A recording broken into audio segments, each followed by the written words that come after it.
Sejam bem-vindos ao Espaço Opinião. Hoje começamos por falar de educação. Falamos do estado da educação e se o chumbo é ou não a melhor medida. Falamos de Rui Rio, que está em desacordo com a greve dos juízes. Falamos da ameaça de greve na CP para dia 7 de dezembro.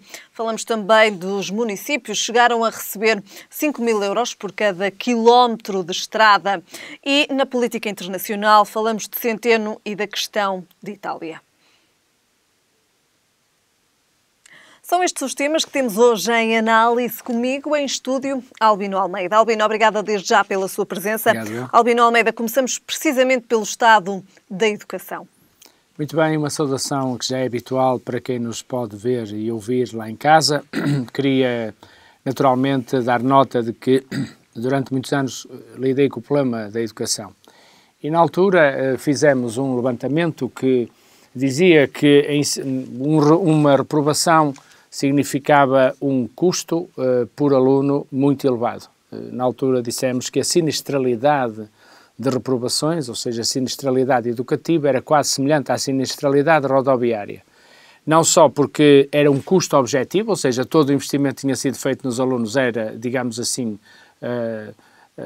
com o chumbo dos alunos era praticamente reduzido a uma inutilidade, mas estava lá o dinheiro, cerca de 600 euros por aluno, e por isso chumbavam muitos alunos, era um valor substancial, e desse ponto de vista, portanto, eficiência económica também não é grande coisa. Por isso, a reprovação não é uma fatalidade. Ao passo que na saúde a morte pode ser uma consequência da doença, na educação nós temos que puxar porque todos os alunos tenham sucesso educativo, desde logo sendo melhores cidadãos, à medida que vão passando pelas escolas, mas também sucesso escolar, que não são exatamente a mesma coisa. Devo dizer-lhe que a perplexidade com que muitas vezes confrontamos a educação e ensino é que nunca tivemos uma juventude tão qualificada e também nunca tivemos, por exemplo, tanta violência no namoro ou tanta violência entre os jovens. E isso que significa que... Há uma relação direta entre estes dois dados. Não há e devia haver. Não há e devia haver. Estávamos habituados no passado a uma relação direta entre pessoas mais escolarizadas, eram também pessoas mais bem inseridas na sociedade. Não é isso que acontece agora e por isso o que está aqui em causa é o chumbo escolar. Está bem? Por isso, é a reprovação em função dos resultados que são esperados dos alunos ao fim de um ano letivo ou ao fim de um ciclo letivo, que é o caso. E por isso, eu diria que nós temos que montar um sistema escolar, para além de educativo, que faça com que todos os alunos tenham sucesso escolar. Ou seja, atinjam as metas mínimas que é suposto atingir com as aulas que recebem. E desse ponto de vista, dizer-lhe que muitos países da Europa, já há muitos anos, não têm este sistema de retenção como nós temos, que ainda para mais é pérfido. Porquê? Porque os alunos vão repetir disciplinas às quais já passaram. Por efeito da reprovação a portuguesa e a matemática, correm o risco de repetir todas as outras disciplinas, às quais eles já prestaram provas e tiveram sucesso escolar. O que significa que aprendem menos. Quando alguém tem que estudar uma coisa que já sabe, por norma tem resultados desastrosos, porque perde interesse, perde entusiasmo e aumenta um fator, que muitas vezes associamos também, que é a indisciplina na sala de aula. Por isso, diria que as retenções são de facto um mal de raiz a erradicar do sistema educativo, sem que com isto eu defenda qualquer facilitismo. Quer dizer, se eu num hospital disser aos médicos que estão impedidos de deixar morrer pessoas, toda a gente bate palmas. Se eu disser numa escola que estão todos impedidos de reprovar um aluno, as pessoas desconfiam, é estranho. E por isso, diria que este é o caminho que está a ser, e bem, acompanhado pelo Conselho Nacional de Educação, ao qual pertenci, como sabe, durante 10 anos, mas tenho uma nota adicional, porque a senhora Presidente do Conselho Nacional de Educação, aliás, uma pessoa com pergaminhos na educação, vem levantar a questão da utilidade do segundo ciclo. Ou seja, aquele ciclo que fica entre o primeiro ciclo, onde só havia monodocência. Inclusive, uma proposta relativamente ao fim do segundo ciclo. Exatamente. Ou seja, já há uns anos que se defendia que aquele ciclo devia ter, de facto, 5 anos e ser um ciclo completo. Portanto, não haver aquela quebra do 5º e 6º ano e depois 7º, 8º e 9º. Portanto, ser ali um ciclo de 5 anos, como acontece em muitos países da Europa, e, portanto, ter uma continuidade e ter uma abrangência gradativa. Isto é, se nós queremos, e nós temos um currículo, eu já expliquei aqui para quem não saiba lá em casa, temos um currículo em que nós damos um tema, aprofundamos no ano a seguir. Isto é assim, por exemplo, no primeiro ciclo, os alunos dão o tema, aprofundam, desenvolvem e depois complementam no quarto ano. É por isso que existe um ciclo de ensino de 4 anos naquilo que chamamos o primeiro ciclo do básico. Depois existem, de facto, aqui 2 anos num segundo ciclo que não se percebe muito bem a utilidade. Quando foi criado, no tempo de Veiga Simão, em 72, percebia-se, porque eram poucos os alunos que passavam para os liceus e o ciclo era preparatório dos liceus. Ou seja, muita gente ficou no segundo ciclo, que é a antiga quinta e sexta classe, ou primeiro e segundo ano depois do ciclo preparatório. Ainda hoje, nós identificamos escolas, olha, está ali a escola do ciclo. E, portanto, por essa razão, Veiga Simão precisou de fazer uma espécie de triagem, um segundo momento, em que os alunos passavam do primeiro ciclo, portanto, da quarta classe, então, para o liceu, mas teriam que fazer estes 2 anos que era preparatório. Quem tivesse sucesso seguia, quem não tivesse sucesso ficava por ali e era reconhecida a sexta classe, ou o ciclo preparatório, chegou a ser um reconhecimento social para as profissões. Isso acabou e, portanto, é tempo de olhar de novo para o sistema educativo, para o currículo nacional e operar essa mudança. Albino Almeida, esta retenção, ou como habitualmente é chamado, estes chumbos, trazem desvantagens para os alunos e até mesmo para o próprio sistema? Trazem porque os alunos, ao ficarem retidos, têm que mudar de turma. Perdem as referências, perdem os amigos e isso está provado. Se a educação quer, por isso que eu há bocado no início da minha explicação separei educação de ensino. Quer dizer, a educação é para socializar, é para que os alunos em conjunto saibam viver, saibam ser, estar e fazer.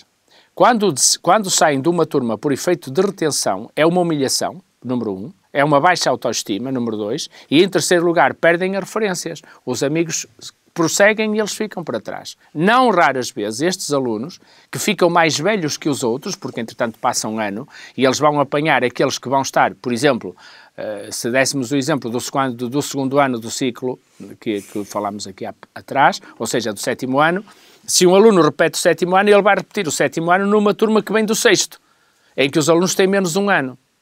Está a ver? Por isso ele fica mais velho que todos os alunos da turma e perdeu os seus colegas. Mas há alunos que chegam a colecionar 3 retenções, ou significa que andam 3 anos à frente, em escalão etário, diferenciados dos outros. Isto traz muitos problemas, por isso eu diria que é socialmente injusto e tudo devemos fazer com mais trabalho, porque muitos países da Europa, os alunos são convidados a ter uma segunda oportunidade de provar que sabem, aproveitando as férias para estudar.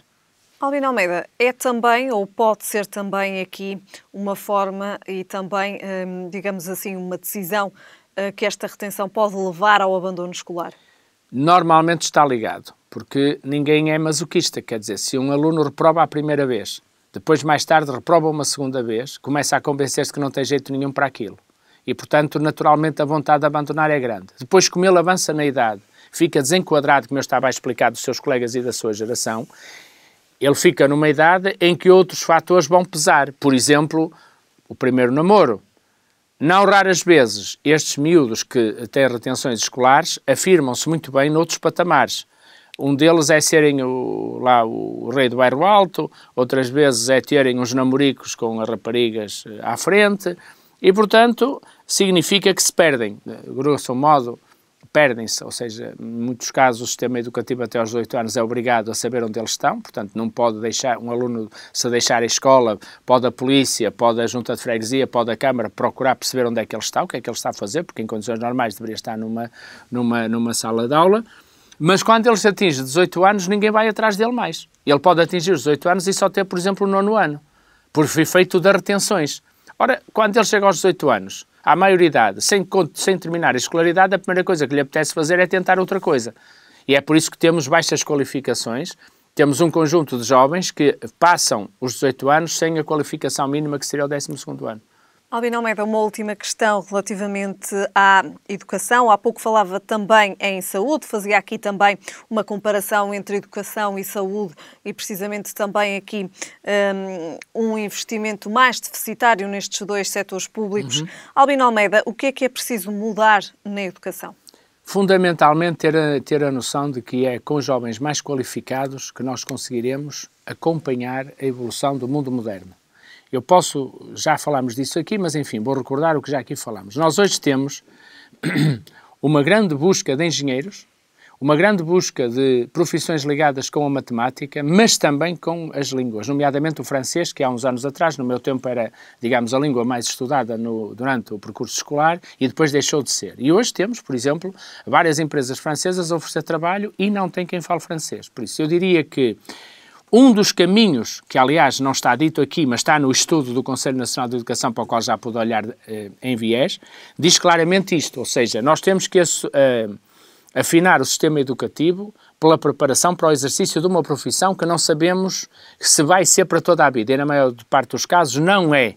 Onde é preciso que todos saibamos aspectos que são decisivos. Matemática, língua e, por exemplo, tecnologias de informação e conhecimento. Parece evidente que qualquer aluno, independentemente da profissão que vai exercer, precisa dominar muito bem isto. Ora, os sistemas educativos em todo o mundo visam dar a um jovem até aos 18 anos um caminho que a humanidade fez em séculos. Há muitas questões que a matemática resolveu há anos que já estão nos nossos programas. Aliás, a doutora Emília Brederalda diz que sente a necessidade de os programas serem adaptados, não é, à evolução científica que vamos tendo. Toda a gente diz, os programas mudam muito.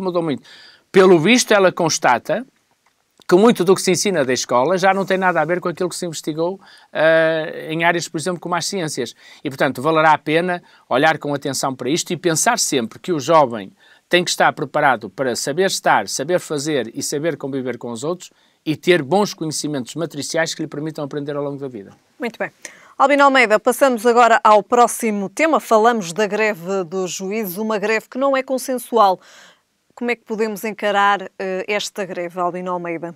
Bom, eu vou voltar a dizer o que já disse noutros programas, porque para mim o que significa é que os juízes se desqualificam do ponto de vista do respeito social com esta greve. Só faltava agora, nós já tivemos um primeiro-ministro que ameaçou, até foi deselegante na altura, que era o comandante Pinheiro de Azevedo, que perante uma greve de táxis disse, eu também me apetece fazer greve. E, portanto, agora imagine-se o que seria o Presidente da República fazer greve, o que seria o Primeiro-Ministro fazer greve, os ministros fazerem greve. E, portanto, um órgão de soberania, por definição, não poder fazer greve. Nós temos, aliás, uma excrescência em termos europeus. Somos o único país em que há um sindicato de juízes. Não existe em mais lado nenhum. E, portanto, há uma corrida ao orçamento. Há uma corrida, cada um quer a melhor parte do orçamento para si. Podem ter a razão toda do mundo. Podem dizer-me que há muitos anos que estão parados na carreira, como os professores e outros. Agora, só aconteceu isto a quem tem carreiras especiais, ou seja, carreiras que já eram diferenciadas para cima. Não são carreiras diferenciadas para baixo, são carreiras diferenciadas para cima. Terão problemas, será certamente justo e legítimo as preocupações dos juízes. Parece-me desadequado, como diz Rui Rio, e bem, uma greve de juízes, porque fazem parte da soberania nacional, são membros da soberania nacional. Concordo aqui também com as palavras do líder do PSD? Plenamente. E quero dizer mais nesta matéria. Quero dizer que o país precisa de refletir sobre como é que se chegou a 2011.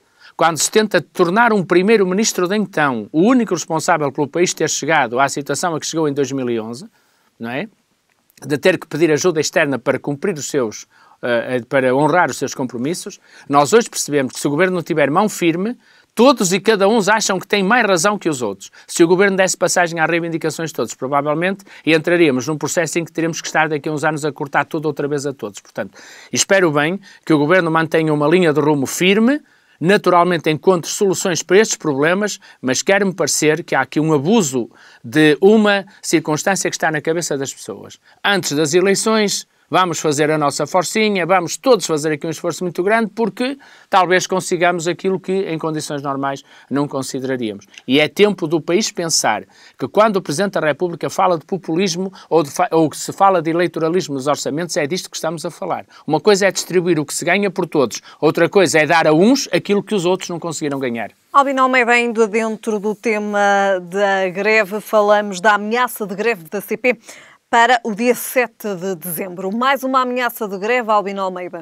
E eu espero que não passe de ameaça, porque é como eu digo, não vale a pena as pessoas pensarem que até dia 30 de novembro, quando fecha o orçamento, quando é aprovado na generalidade e na fase final, que vão conseguir mais algum ganho especial. Não conseguirão, porque significa que a distribuição, a reversão dos cortes, a reversão das sobretaxas, a distribuição do que se vai ganhando por todos, é um critério justo. Depois haverá, certamente, problemas com algumas áreas profissionais. Mas é preciso perceber que esses problemas existem, porque essas áreas profissionais, como eu estava a dizer, há muito têm situações de carreira diferenciadas, optaram por ter situações de carreira diferenciadas. E eu entendo que andará bem um governo, que tem que ter muita força e uma grande convergência de todos os partidos, que defina que tudo o que é trabalho em funções públicas é igual para todos. E depois a diferenciação faz-se pelo grau de importância ou especialização do trabalho que é prestado. E, portanto, não é a mesma coisa, por exemplo, um médico, um professor e um juiz e um maquinista, se quiser, porque estamos a falar da CP, foi a CP que nos trouxe aqui, são profissões de grande, como de um piloto, são profissões de grande responsabilidade que têm uma exigência muito grande porque lidam com a vida das pessoas, com o que é essencial das pessoas e deverão ser naturalmente valorizadas nesse sentido. Mas não podem pensar que são mais importantes que os outros numa relação em que nós temos em Portugal uma diferenciação salarial brutal. Nós estamos a falar de salários médios de 800 ou 900 euros e estamos a falar aqui de pessoas que estão a pedir aumentos de salário e carreiras que ganham acima de 3.000 euros. Albino Almeida, duas greves então, dois setores muito distintos, uma greve então que já decorre, uma ameaça de greve também na CP para o dia 7 de dezembro. Agora, falamos de municípios, falamos de estradas e falamos de os municípios que chegaram a receber aproximadamente 5.500 euros por cada quilómetro de estrada. No entanto, atualmente não têm capacidade financeira para fazer os investimentos que as estradas precisam. Albino Almeida, como é que deve ser tratado este tema? Em primeiro lugar, chamar a atenção para que esse protocolo, que deu 5.500 euros por cada quilómetro, data de 2002. Significa, portanto, que em 2002... Na altura do executivo de António Guterres. Significa, portanto, que já na altura se entendeu que é lógico e racional que as estradas devem ser geridas pelas autoridades locais dos sítios onde elas passam. Nós tínhamos uma política de fomento do tempo da ditadura que pensava em termos centrais. Portanto, as estradas eram nacionais e havia estradas municipais. Há uns anos, esta parte, percebeu-se claramente que as estradas ditas, muitas das estradas que eram consideradas nacionais, eram de facto estradas municipais, por várias razões. Porque, por exemplo, dou-lhe o exemplo do meu concelho, que é Gaia, houve muitas vias novas, estruturantes e de passagem, de ligação, que tornaram as antigas estradas municipais em estradas locais, em vias locais. Dou-lhe um exemplo, quem é de Gaia conhece, a Estrada 222. Era uma estrada extremamente importante para ligar o litoral ao interior, a Arouca, por ali fora, e agora passou praticamente numa grande parte do traçado, até a Vintes, ela é de facto uma estrada local. Mas, ao passar para as autarquias, este modelo, de facto, de protocolo com financiamento foi abandonado. Isto leva-nos a outro problema, à intermitência das políticas públicas, ou seja, é perfeitamente como se fosse possível em nossa casa nós termos uma preocupação, por exemplo, com o corredor e acharmos que nos anos a seguir o corredor pode ser dispensado. E quando dermos conta um dia, não conseguimos passar no corredor e, portanto, não conseguimos ter acesso à casa. Quero eu dizer com isto lá para casa o seguinte: há intermitência de políticas, ou seja, não há uma continuidade. Resultado, acumulam-se os problemas. Bom, a grande questão é também aqui a questão financeira, Albino Almeida. É a questão financeira, porque recorda-se de um senhor Paulo Portas, hoje a trabalhar, por acaso, numa empresa de construção civil, a Motengil, recorda-se de um famoso programa de reforma do Estado. Recorda-se disso? Pois bem, não tinha uma linha sobre estas questões. E isto é fundamental, porque isto é Estado. Porque era Estrada Nacional, mas passou a Estrada Municipal. Então a autarquia não é Estado, é Estado também. Portanto, nós temos que definir muito claramente onde é que estão as nossas prioridades. A mobilidade é hoje uma preocupação de todas as cidades, de todos os concelhos. Sendo uma preocupação nacional, tem que ser gerida a nível local e tem que ser gerida com meios. Eu acredito, já tenho dito aqui, que o futuro vai implicar que os orçamentos municipais possam incluir, em alguns casos, verbas específicas, por exemplo, para garantir a mobilidade. E desse ponto de vista, quero lamentar profundamente que o Sr. Presidente da Câmara de Viseu tenha estado ligado aos fundos europeus e venha agora dizer, com este ar absolutamente tranquilo, que os orçamentos correntes das autarquias não chegam e é preciso haver fundos europeus para esta reabilitação. É caso para perguntar se o Sr. Presidente da Câmara de Viseu andava a dormir quando foi secretário de Estado com os fundos europeus, porque parece que sim.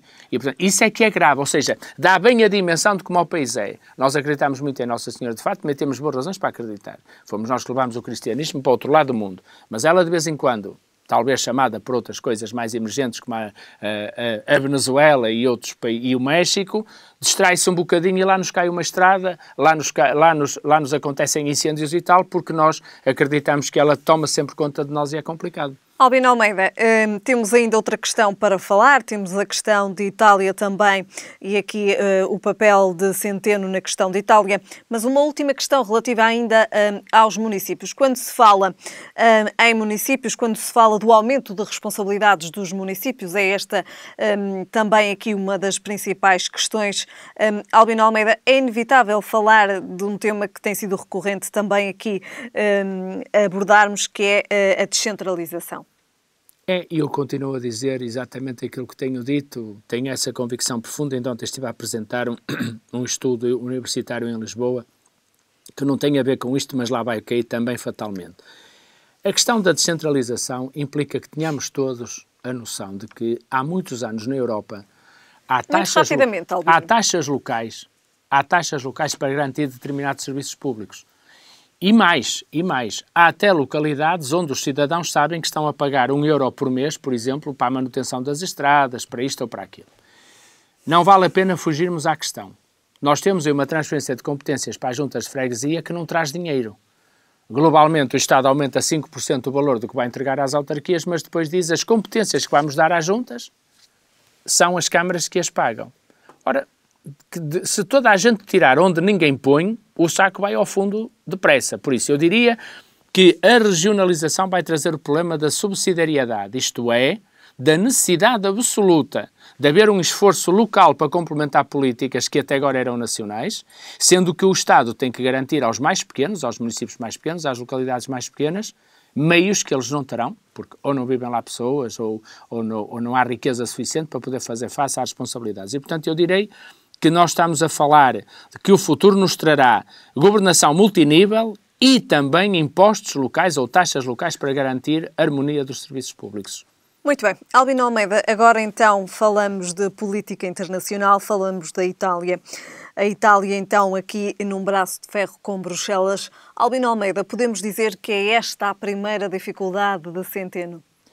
Bom, se a dificuldade fosse Centeno, eu até acho que ontem ouvi o ministro... É a primeira dificuldade de Centeno, Itália. Sim, é dificuldade porque é uma dificuldade europeia, ou seja, eu ontem bem ouvi o ministro das Finanças no Parlamento Europeu, onde aliás intervieram deputados portugueses, com maior ou menor felicidade, ou se quiser com maior ou menor infelicidade, sobre a matéria. Porque há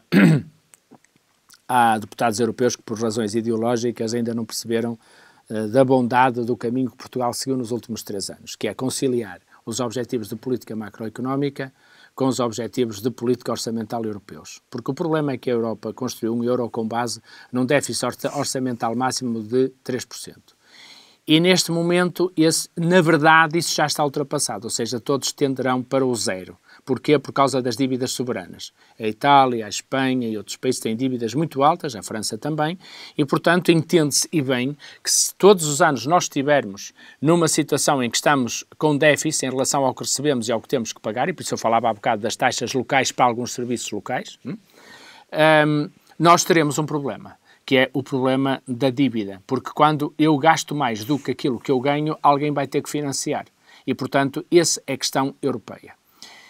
Na realidade, estamos confrontados com um problema que as dívidas levantam, é que muitos países estão a pagar de juros, como Portugal, o equivalente ao orçamento do seu maior ministério, que seria o Ministério da Educação ou da Saúde. E isso é que é dramático. E, portanto, estamos a 1 minuto de fechar. Quando a Europa olha para os orçamentos dos países e faz de conta que não vê lá um manancial de juros imensos que os países estão a pagar por causa da dívida. Mas olha para isto e diz, tem que ser estrutural. Ou seja, os senhores têm que aumentar muito a diferença entre o que recebem e aquilo que gastam. E, portanto, isso é que é o tal chamado déficit estrutural. Eles querem um espaço muito grande, porque Portugal, desde Passos Coelho, é bom dizê-lo, desde 2014, está a gastar menos do que aquilo que recebe de impostos. O nosso problema é de outra natureza, é que os juros levam esta parte toda. E isso é geral. Ou seja, qual é o caminho mais curto? Cortar reformas, cortar pensões, cortar direitos sociais. Os italianos chegaram ao poder a garantir os direitos sociais... Vamos terminar. A garantir os direitos sociais todos aos italianos. Mas não explicaram como é que iam financiar aquilo. E agora dizem, vamos financiar com déficit. Ou seja, os italianos o que é que estão a dizer? Nós, para manter os direitos do povo italiano, das reformas das pensões e sociais, direitos sociais, vamos financiar com déficit. Ou seja, garantimos um déficit até 3% e este é o problema que a Europa tem, porque, como sabe, com a subida exatamente, com a descida do valor do euro, com o potencial aumento das matérias-primas, com a subida dos juros, todos estes países europeus têm uma previsão económica que é falível.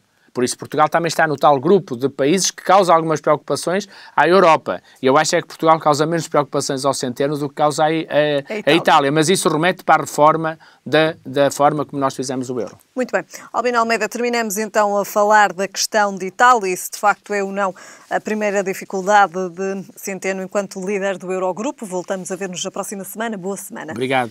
E aos nossos telespectadores também. Foram então estes hoje os temas em análise. Comigo em estúdio, Albino Almeida. Estamos de regresso amanhã.